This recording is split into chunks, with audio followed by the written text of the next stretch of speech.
Díomh fadar maidin, a gédal sios, cad mé a rá go bhfuil anna chathuairim ná bhfeidhm bheith an son maidin bio baithioch I bhór measc mar déir fá. Is mór an troe, agus tá anna bhrón an fé. Ach, a bhuair is teicneolaíocht, agus le mhóra, agus le na fuireann bheo an san Gael scoileanna, agus in agriocht na scoileanna Gaeltachta tó, d'agriad siad go dúrthing an cainte sa clíosa, agus a mé anna bhuaich díomh as son. A ríist is an óir anna bhóra an cuireáilt ó Gael scoileanna agus ó agriocht na scoileanna Gaeltachta tó, an Léacht Comhdhála chuirt I mbliana is cógáil anastarúil lí mar seán céad chógáil a dagrig Gael scoileanna agus agriocht na scoileanna Gaeltachta tó le chéire. Agus nuair a fuairis an cuireann ná glachas leis a gcuire go fámhar, cé go muine na níos cíimse gá rúthláán mhóra an trása leis mar a bhaineann agus nuair dhearraigh nuair a labhair mé libh I gcill chuinnig beidir gá bhliain ó hen. Cad iad na dúthláin sa? Well, chéad dúthláin ná dúthláin an bheain sa. Foiil láthir háim cúchtastígin chalamór há folamh cainte le camera, fear a camera os mo chóir. Agus os a chunne sin chun an son mé ag diuga agus chun mé spreaga, tá físe gom an son chuam a chin. Cé ní si? An díomh héanaar maidin, tá bhór sí an son san hala cógáil an son san ardaláin, agus sibh réig chunibre, lán le diagris, lán de gidam, agus lán le fán plé agus díspóireachta. Agus so tá sin, tá sé am a spreaga agus am a grúga chun mar crí a chuirteach sa cainte seo. Chomáile sin ar ná, cha mé just rud a rá, tá beidir buntáiste a buinte sem meain sa rihin leam. Sinné, má héim chun le dráin agus chun lebe fad, ní eicigh mé na cín ag croma. Ní eicigh mé daoine ag titim na gala, daoine ag méanfach agus mar sin de. So beidir ní bhód na trátí lofa má táid a goibh a déitach sibh caithab mar ró. Ach bí mi star éirinis mar tá an tárna dúthláin a geistegain. Agus buineann an dúthláin seo ar ná le is an ábhar hain, le Léacht Comhdhála hain. Sin, Peirspeictíocht na pleanála Teanga I choirí bhfeidhm na straitéise litearthachta agus uimhearthachta sna scoileanna lán-Ghaeilge agus Gaeltachta. So, tá sé geiste gom díriú ar ná ar an litearthacht, mar ní seanolaí mé ar an uimhearthacht, agus ar ná ceismhúr ar ná ar ceart an dá gné son a bheith gcónaí á bléad damhta céil, tuigim mar sin a bhína scéal, ach sin scéal thairis. Tá dúthláin eile, dúthláin atá anna háchtach leis, mar tá aspa áde mar is óldíomh ar an Ghaeilge mar chud de cheist na litearachta I gcuiteanna sa tíir seo. So fáiltíim rim anéis díriú ar sin sa cainte seo chomá. Now, nílim chuin go bháilt isteach go min in na héan gnéad an litearachta. Mar dá néaning san bheith mistin sa go lá Philip Clete, ach ba bheaslam agus ba bhíon lam, agus tá sé geiste gom, ráid ceistena a háardú a curach ag macnamh sibh, agus a bheith mar lón bhacnamh a goibh don phlé machan sa, le Léacht Comhdhála sa, féin bheastóireacht, forbert agus fiabhs. An rud a geiste go dhéanamh ná an chaint ar fad a bhanú ar Cúig cheist. Agus an san, freigraí a thuairt ar an Cúig cheist san. Cad iad na ceistena? Seo iad na ceistena sealbhú. An bhfuil gach rud ráite féin litearthacht ag an buinte sin. nó cad eile tá le rágan faoi? Ceiste dó. Ach, cad faoi litearthacht sa dara teanga? An inan an litearthacht an son, agus an litearthacht sa céad teanga. Tríú ceist. An pardon a goibh ra mé siar sin. An tríú ceist, an gcuireann na meáin nó agus an teicneolaíocht isteach ar an litearthacht, nó an gáiríonn siad le. An san chuir an teicneolaíocht isteach orm. Má chaithmíad na ceiste cethir, mhóntóirí Gaeilge agus mhóntóirí Teanga, an irid san náma ag múna litearthacht agus denimíad san. Canna héamh ná sealbhaíonn fálamóirí goiteanna láiseach í. Agus an san, an cúig cheist, ábhar na cainte, cad a deir an Phleanáil Teanga agus sonrachling fi choirmhaim a straitéise litearthachta be. Ráimid cnibre mar sin leis a géad ceist, agus an céad ceist ná an bhfuil gacrad ráite fan litearcht. Caimís sa chainsa súil eile an litearcht. Cad a chilíonn an litearcht gabhchacht.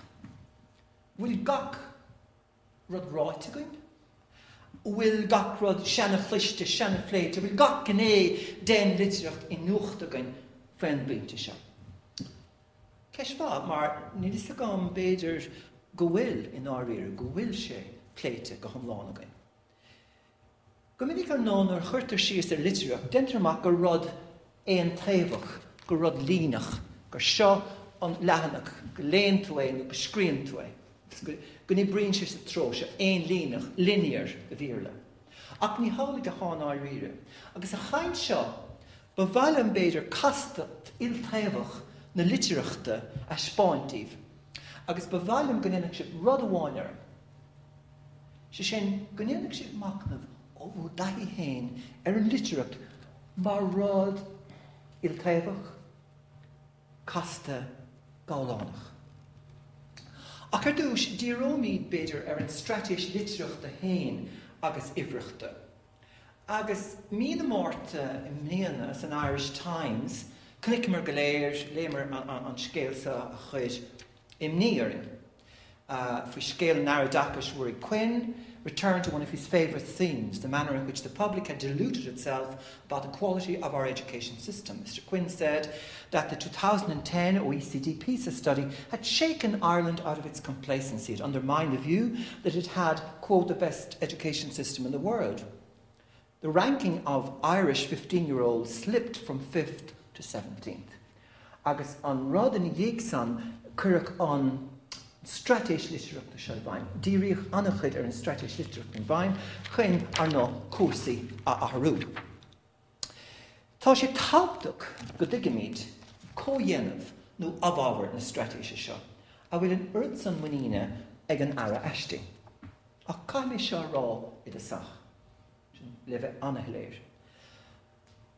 Ba cheart ar lom go mé mist anna bhúrtha, má bhíon feibeann na litearachta ag dul i méid sa tíir seo. Gan áras ibe. Tá an litearacht agus an iomlán fíorthachtach don duine daonar, don duine éonar, sa bháthir theanga, agus I dangar be a churann sé rimis le máisteach áiltírí. Tar éis a tail, ní féidir lán-tarmha nó lán-tainmha bhaint as a saoil gan litearacht a bheith bíodh sí feidhmiúil, functional, critical, nó liberálach, liberal. Bíodh sí mar dúirt feidhmeach, critical na liberálach, ní féidir dulcan cíníon sa saoil ina chéimis. Chuna héamh mar daoiníonn sí cóananas agus choirmíocht ar scoil chuig gás teicneolaíocht go léir. Ní féidir le daltaí an curriculum a rochtain gan a litearacht le go méidist ar chócéim le daltaí eile agus ná méidist ar gúil agus mar sin de. Ach an san ag teacht ar an straitéise héin sé sin ar áasú na litearachta trí ása chuir ar cleachtais bhúntóirí. Seoid na rud atá gceist sa straitéise. Tá sé de cain faoi feabhsa chuir ar cleachtais bhúntóirí, ar thacaíocht an phobal le forbairt na litearachta, ar ábhar an curriculum, sé sin bheitsaléir faoi spriocaile an curriculum maidir le litearacht, agus ar acfaní breise a chur a fáil. So go sonrach táid asúla feabhas a chur ar an scéal th réimhse 9 mbliana. Agus chuige sin tá na spriocanna insríte le amach. Dhéana scrúdú ar an gápéis faoi thó nó faoi thrí a ríist agus mé gulbhú don chainte. Agus ceantar rud thugus faoi dara ná am. Am is se ceann na réitigh atá a sholáthar ar an bhaib. Bhaib dal an scéal a bhfuil dalú déanta isí, agus sanú déanta isí, I déirmí cainneocht dúla agus de bhór mó línach tá stála OECD PISA. Tu go mé rais go sin ar ball. Comáile sin lútar muoine na litearachta. Áil is do sealbhú pásanta na litearachta í. agus ní hinna níiad. Déir sin ríist. Lúitir múine na litearthachta, álas na sealbhú persanta na litearthachta ach ní hinna iad. Má bhúntar litearthacht, má chuirtar cleachtaí litrathe, scríbhneoireacht, léthóireacht, faoi bhráid fálamóide, ní hinna sin is a rá go sealbhóigh siad iad láithreach, tuig mí go léir é sin. Lúitir comá an measúnú caighdeánachasa, ag deire rang a dó, rang a ceathir, agus ag deire na tarna bliana iarmhain scoile. Ach ní mór bheith dar lom an chóramach, faoi mrí a bhainimid as cuincap na litearthachta. Mar is óldíobh go má tá bhd níos mó gceist ná feabhsú scoileanna. Ní hólas scríofa a bháin atá gceist, tá sin níos leithna ná sin. Tá labhairt, tá bunúsáid, tá úsáid. Dearúda mé sin go minic. Tá tuiscint orbartha ar stíl, ar an chumadóireacht agus ar reachaireacht agus mar sinnta. Tá réim nó register táhachtach, tá an teanga achadúil, tá an teanga gharimdíire, agus níl sin tá an teanga hóisiirta, duna mí dearúd ar fad ar an teanga sin. Is cuidim litearthacht í sin comá, teanga an chadrimh, agus an teanga infarsanta nó intrapersonal language. Mar sin is rád il-litearthacht amachas tá go leor tuisí ag buint lé. Mar sin is tús faointe breis ama agus achfaní a chur fáil. Ach tá rudí eile mar dúirt ceisteanna an ardú gomann sa faoi ann. Tógann sé ann. Tá ní leor beidir achfaní breise mar tá ní smó gceist, agus an san ní hinnan múine agus sealbhú. Ach mar sin héin is tús faointe é. Ach tá an áras faoin mó tá stála úsáitir. Mar brahann sé sin ar an gnáil tá stáil, an tá stála a gceist, tá sé sort an corcaige, tá sé tóirinte, agus ní leor sort ceisteanna agus míran na cainteolaíocht, bríomhrúla, cúnga agus mar sin de, ní leor iad. Ní leor é sin chun an litearthacht a chós go bíocht dúil. So ní chláinte na litearthacht iad na feibanna sin, ach mar sin héin is tús faointe é. So raibh raig mar sin go dtí ceiste dó. Ceiste dó ná cad faoi litearthacht sa dara teanga. An inan an litearthacht sa dara teanga agus an litearthacht sa céad teanga. I ggóthaíocht an iodachas rá hangaig, tá toirí eile gceist comá, seachas bheith súil le chathrú agus le feabhas thar tréimhse ára hama mar a luigh mé ó céanamh. An sa tá an dálitearthacht, an dálitearthacht nó bailiteracy gceist. Sé sin litearthacht a bheith ag a duine ag a bhfealmór sa dáthanga. Meain Ophelia Garcia doing go bhfuil spriocanna difriúla I gceist an sa, maidir leis an tomadachas agus leis an adachas gáthanga go goitne. Ar a géadal sios, tá an rud ar an léinn siad an dálitearthacht gabhchumais, receptive biliteracy. Sé sin bheadh chumas an áil na mhóra an dáthanga hiiscint chuir gás léamh agus éisteacht, ach fós ní gágamach ar a chumas an dara teanga nó fiú an céad teanga a giniúnt sé sin labhairt agus scríobh go hinúil. Labhraíonn siad comá faoin dálitearthacht fáirteacht nó partial biliteracy. Sin nó nach gcuirtear an uiread san béim a beidir ar scill amháin chuir gás scríobh. Agus an san chomá tá an dálitearthacht iomlán. An rud atá gceist an san ná an spruc a bhíonn ag anna chuid an chuid is mó de chóras adachas gáthangach nó chóras thomadachas. Mar deir Garcia, most bilingual programs do aim for full biliteracy through, though not necessarily with native speaker proficiency for one language as a final outcome. Ní icinn go bhfuil sé seo pléite go mad ar riamh agus go hiomlán sa cháipéis sin sa straitéise. Tá an dálitearthacht ní gáda mé seo rá anathachtach ar fad mar spreoch, a caimid cinenne dhéanamh faoi cineál na dálitearthachta sin. Atá bhain, bheith anna léir faoi na cúisne go bhfuil si bhain. De réir Hornberger tá Il-litearthacht agus tá sealbhúpacht ag roinnt le cleachtais gáilitearthacha. Ní gá fiú, tá sé seo ag beidir nach ní an tugsibh le, nó nach ní an tugsibh le Hornberger. Sé sin ní gá go mataníis na teangacha le chéile. Ní gá go meach an céiteangas an dara teanga, ní gá go méid scara óna chéile. Mar ní na teangacha sin, scara óna chéile san incin sa céadáis nó a halvétarid. So a rís mar dúirt, ní gá go meach na teangacha leis an dálitearthacht go nena tú béarla anis an uairse agus Gaelge an uaire agus ná meach éon cheangal idir an dá hang san. An nuas sin tá túncar ag cuasaí sóisialta, cuasaí cultúir, cuasaí scoileanna, cuasaí spreaga. So ní scil éon riire autonomous a bháin í an dálitearthacht. Ná go fiú an litearthacht féin, so mar dúirt ní scil éon riire é. Bí an idirghníomhaíochtaí casta i gceist an tamar fad. An rud mar a dúirt atá simúlinn faoin rud ar fad agus thugan ar nuachtán beidir, ná an creidimh seo nach mín dailt dar riamh idir an céiteanga agus an dara teanga. Cuirtar bé mar sin ar chleachtais dhá litearthacha sa teagasc. Ach hagan leis an tuiscin sin, cleachtais atá sealbhú agus mín an dá hanga fitte fúte. Tá cainte cumáis ní bháin ar an ná-litearthacht ach ar an il-litearthacht nó pluraliteracies mar der Garcia et al. An rud atá gceist le pluraliteracy, the pluraliteracy practice approach moves away from the dichotomy of the traditional language 1, language 2 pairing, emphasizing instead that language and literacy practices are interrelated and flexible, positing that all literary practices have equal value.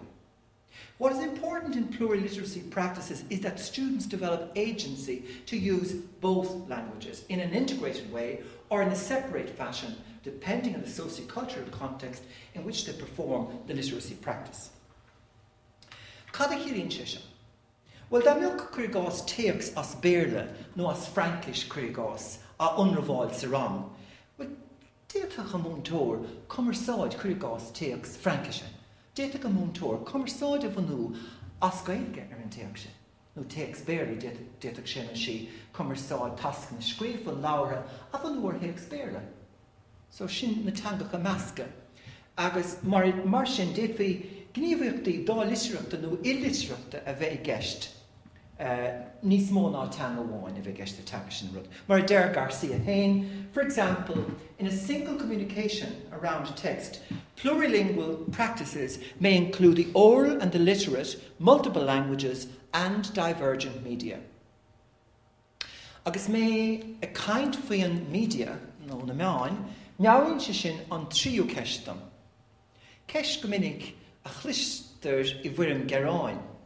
An gcuireann na meain nó agus an teicneolaíocht isteach ar an litearthacht, nó an amhlaigh go gabhraíonn siad lethe.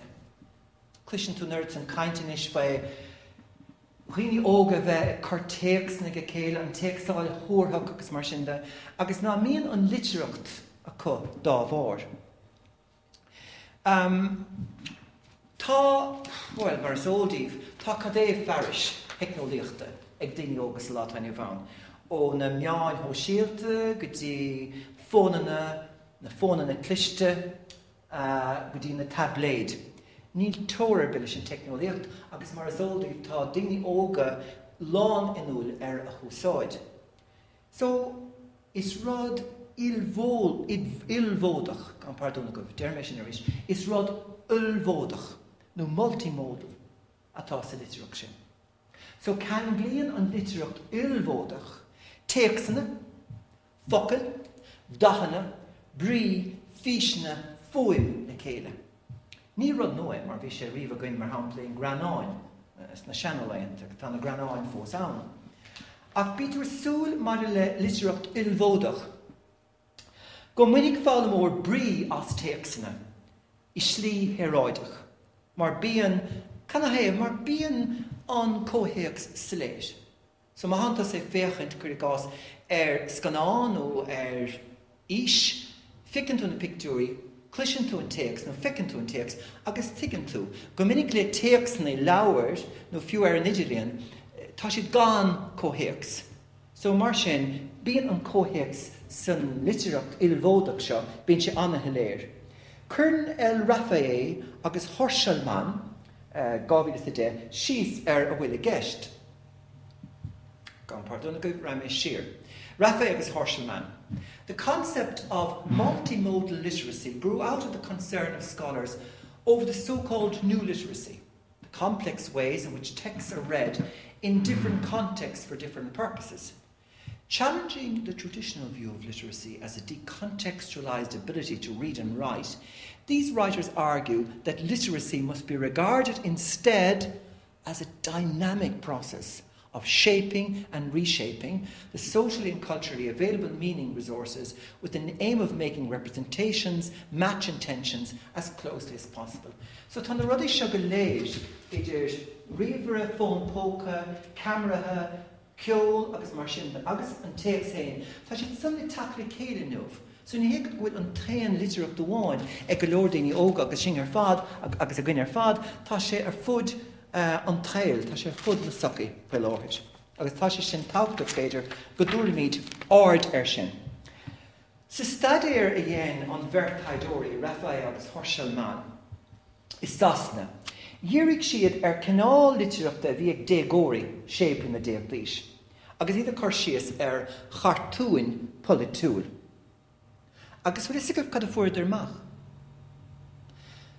Fuidir amach go bhfuil an scill Il-litearthacht sa nó an litearacht Il-litearthacht seo I bhfad níos castan am ar ceap siad.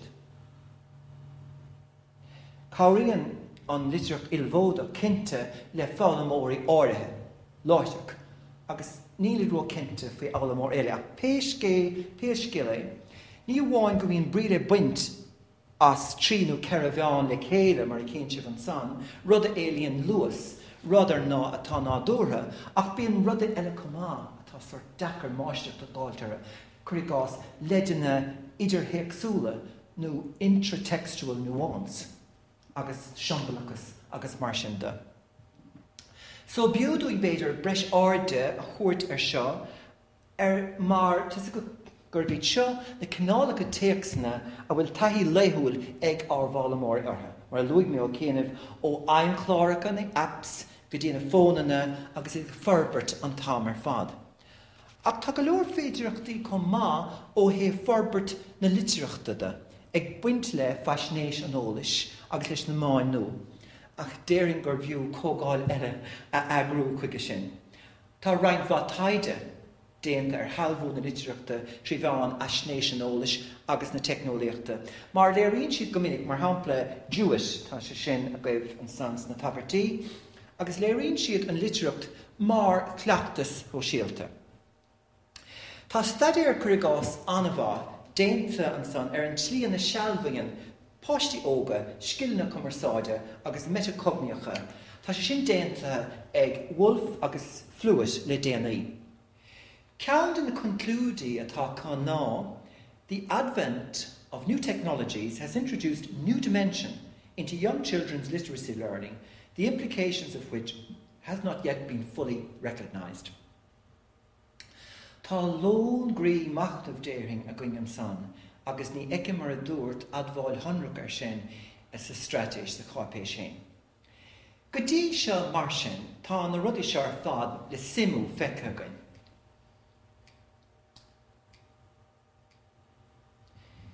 Tá I bhfad níos mó gceist le forbert litearachta ná breis ama agus breis rangana a chahabh sin.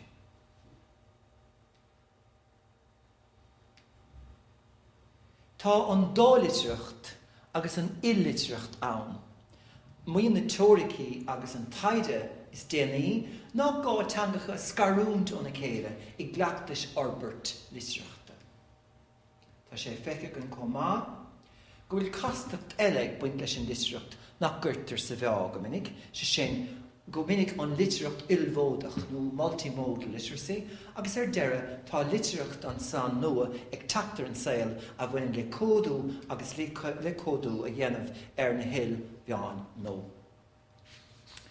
An san raimid a raig gotí an ceathrú ceiste a bhí a gcoin. An ceathrú ceist ná, má caithmid múntóirí agus feimsin ceiste go minic Gaelge agus Muiris Teanga, an uirte ná meid múna litearthaachta, cin fáin ná sealbhaíonn fálamóirí láiseach. Cin fá go bhfuil an dacra go dóin sin uirte náma go minic. Nis is ceist anna háchtachaí agus tógann an sealbhú teanga cuide an sealbhú na litearthaachta, tógann sé anna chuid ama go háirithe i ggóthaigh scoileanna. Tá sé ráit go hana dá raibh amach maid mhóra agus dá raibh go tíre be agus dá bhall mófta me fá láirt na teanga sin de halbhófa go nádúra. Agus san i gás na scoileachta tógann sé seo anna chuid ama. I gás daltaí a mín deacreachtaí litearthaachta nó fálamachcha nó deacreachtaí seo, náb agus ná bíon níos dail riachtanas na heicmeasa feic taide i bhfeasacht mar hámta 2010 hacaíocht teanga san scoil na Gaeltachta. Tá deacreachtaí breise againn níos mar go bhíon páistí tachuing gan bunchlach na litearthaachta bíorlach fiú agus bíon scoileanna anna chuid tacaíochtaí cruthaíochta a chur fáil dóibh. Éiríonn sé seo is a go léir faoid a gama dua agus achfaning. Just chun an liteartacht aimúil functional literacy. Sis an sprúca bhína gceiste an sa an ná I dros na meach na fálamóirí seo chun deireadh álamóirí eile agus go bhfuil díist an curriculum a rochta. Ach tógann an sealbhú anna chuid ama, anna chuid dal siúr, agus anna chuid dua. Tá rud anna háachta go bháin sa a bhain le nádúr an talmhathe seachas le nádúr na fáilme. Ní halbhóigh fálamóirí go dtí go méid an asacht teanga có. Ná láir me fao seo hana. Agus cad a gceist leis an asacht teanga. An asacht teanga ní bháin asacht teanga agus an túirt faoi dara, go dtugann siad rudaí faoi dara. An rud a tha gceist an sa ná go dtugann siad rudaí páirtiún faoi dara faoin teanga. Bheacann si sin frist. Ach do galtaí agus de álamóirí áirithe tógann si sin anna chuid amagus anna. Go dtugann siad go gaithigh siad ba túnaí anamh. Go dtugann siad gur dlúchuid de phróisis an talmhathacha ba túnaí anamh. Go méid straitéise có don tuiscint, don códú, don litrú, agus go méid spreaga agus meain agus misneachacha. So tá aistear pásanta le déanamh gach fálamóir agus tógann an taistear seo ann. Agus ar ná ní hinan an taistear sa gás éon bhirt fálamóirí. So tá am a ríis tá mé tachar neis chuige am, tá sé anna háachtaach ach bí mí san ardal mar sin héin. Má thugam mí breis amad an liteartacht, má bhúna mí dí, ní hinan sinna sa rá go méid tora láiseach cuasaí agus go méid feabhas cuasaí iompúna buise.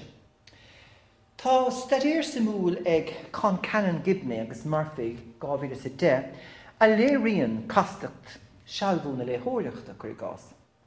Tá Spáin si sa stadéir go bhfuil mórán rudaí eile gceist sa liteartacht agus sa léitheoireach sa cáise seachas máisteacht áil ionnig agus phleanáisteacht. Sa stadéir seo agus I stadéir eile dhéann con Canon Gibney agus a ghlach cericéad múntóirí éarnach go bunscoil Pórtown, léirigh siad nach féidir tuiscint róthim plí a bheith againn an léitheolaíocht.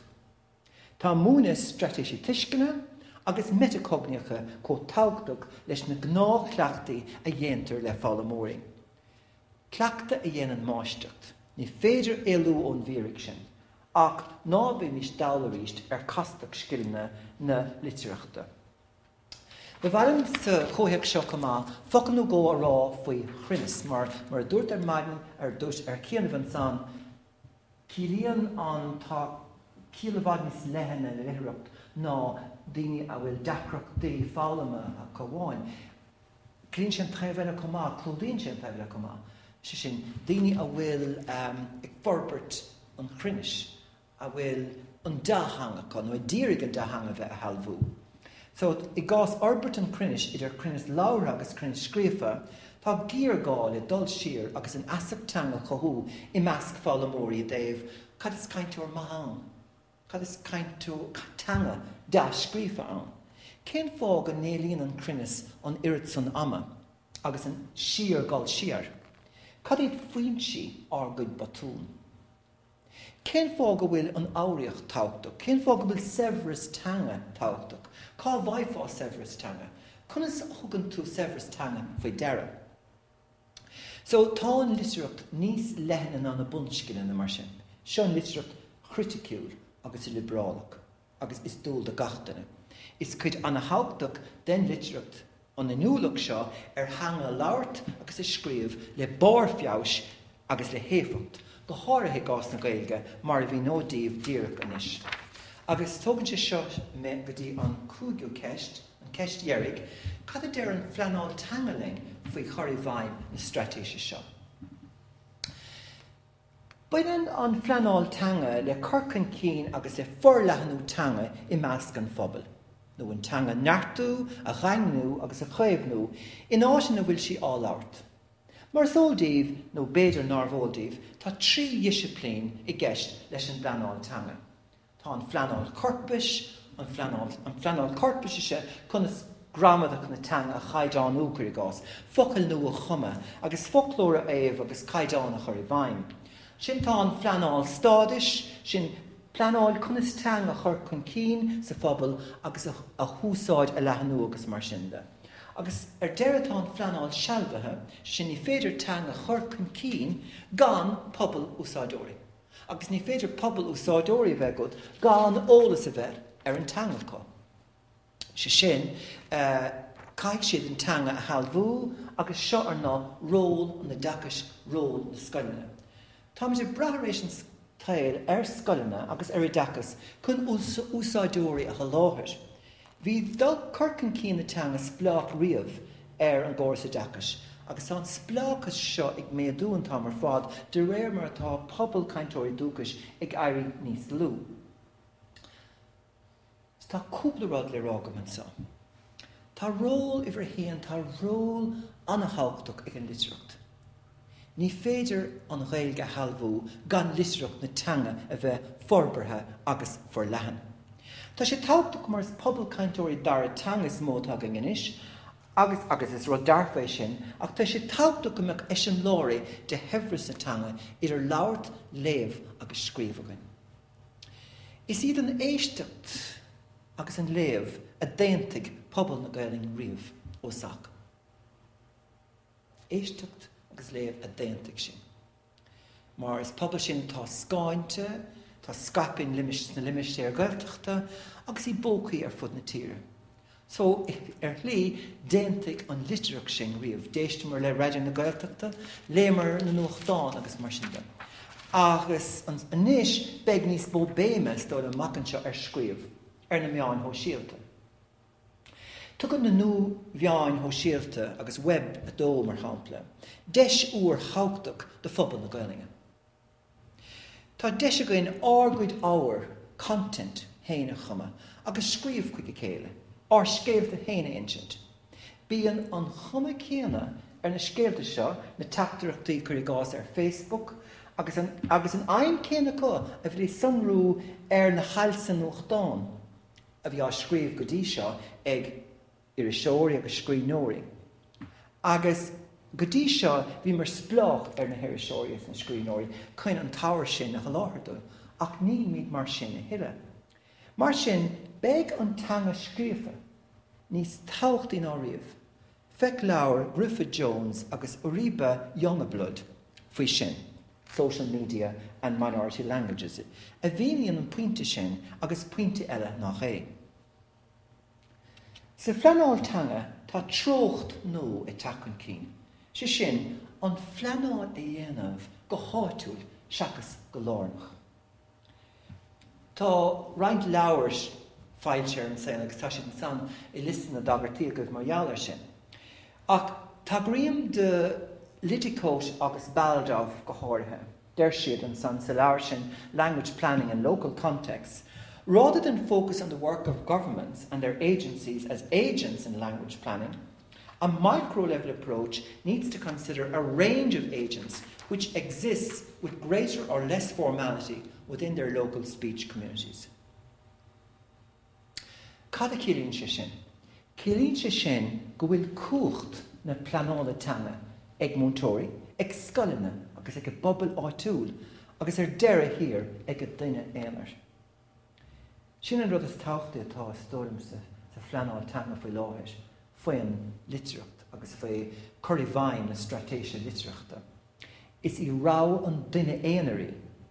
Is I an micro chrí na Phleanáil Teanga mas mairad ná an fálamór éanair agus nó an duine éanair agus an rá a dhéanann sé nó sí an teanga a úsáid. Ní féidir an liteartacht a bhuaine ach dar lom, agus féidir an fálamór a chumasú chun tuairt faoi, agus chun rá a dhéanamh leis an teanga úsáid. Chun tuairt faoi aistear na litearachta. Tá bhfad níos mó gceist an sa ná muoine scileanna luma. Cá tá gceist? Tá chumasú molíne, agus misnig, agus spraga. Le siúl ar an aistear sa, tá druthid molíne le tógáil idir fálamóirí, múntóirí, idir pobal agus fálamóirí eile. Agus ní sé seo frist ach ní fáil go héirí. Tugadh idir ná faoi dara gur policy lár-nach atá sa straitéise. Cé go bhfuil sí bunathe ar a bróis áitiúil cóirlaáin. Tá freagrachta le sa straitéis ar an scoil áitiúil. Tá an plán feasathe scoile lúnta mar thlátóis lenar féidir dulcan cín maidir le litearachta bheas. Ach ag fécant ar an straitéis an thomláine, tá riachtain is phobal na Gaeltachta nach bhfuil choras an áireamh ann. Ní mór mar hampla an straitéis litearachta a hanmhínú I déirmí na riachtanis áitiúil atá ag lucht na Gaeltachta agus ag na scoileanna lán-Ghaeilge. Ní fiú teach beidir ar an bhachas, ní fiú teach ar an bhachas a dhéanann an dálitearthacht mar a bhés a teacht ar ó chéanamh don litearachta coitine. Agus tácht an dálitearachta sin mar a dúirt de arbeirt na litearachta I coitine. Tús faointe na straitéise I se straitéise be ná an éisbéras agus taithí an fhálamóra éanair. Agus is dacarí ar ná iad sanna hós. Cainte, tá bhad níos mó I gceist ná an tástáil tóiranta thrianta teanga. Na cineálacha tríalacha a úsáid beidir a dúsáid agus úsáid OECD agus PISA. Agus náfuil a rúnach beidir de fhálamóirí Gaelge nó na páistí Gaeltachta. Más scrister muín nó misneach an duine éanair de bhar na litearachta is rud trúbhéalach teagéidecha a legan úlach mór náire agus a crán an duine ar feadh a héal, mar is léir ón dáin le Pála Meain le images cuide literacy class South Inner City. One remembers welts festering on her palm. She spelled sacrament wrong. 7 years of age, preparing for Holy Communion. Another is calm, describing the exact humiliation. 40 years on, the rage. It is an unmapped world, and we are pioneering agronomists, launching onto the strange planet the sad flag of the home newly furled. Anús ar sin tá cúpla mola agam faoi léas na Phleanáil Teanga. Si sin an straitéis seo a cheanga le staide eile ach na Gaeltachta agus le straitéis fiche bliain. Tá gá le smaointe agus pleanáil atá cheangailte le chéile. Tá gá le tuile staidéir a réon dolis na cíine tá déanta go buil agus ó déir, ní buil agus ó déir, gan pardon agah, Walsh, Parsons, Liddy ó déir ó Hannafin. Ach an uair seo, fócasú beidir ar an litearach farsanta agus cothú na dálitearachta nó na hillitearachta. Tá gá le measan ó crín a arbeirt an dálitearachta. Tá sé sin tábhachtach. Go mbeadh an tuiscin crín ar castach na litearachta agus ar an diise farsanta a bhaineann le ag lucht cumtha na drílacha a an taobh mar dúirt leis an tuise cainneachtúil, briarúil, sothóiste agus ágan an taobh farsanta ilmhódach seo as áireamh. Bhachal héad de chorcaige ag teachtar lom go drú leis an taide agus leis an tuiscint is uaide tá teorú an taide an pleanáil teanga I láthir na huaire. Thásúla gom go bhfuil lón macnamh a gaibh sa bhéid sin, agus inis beidir beag deise goim tuile ceistena beidir a chormaheallar sin agus an ceist seo agus an ceistena a leanan a phlé in an iomláine. Tá mé anmhaíochtaíomh as bhór bhaine agus go nairí a gáil leis a ggógáil.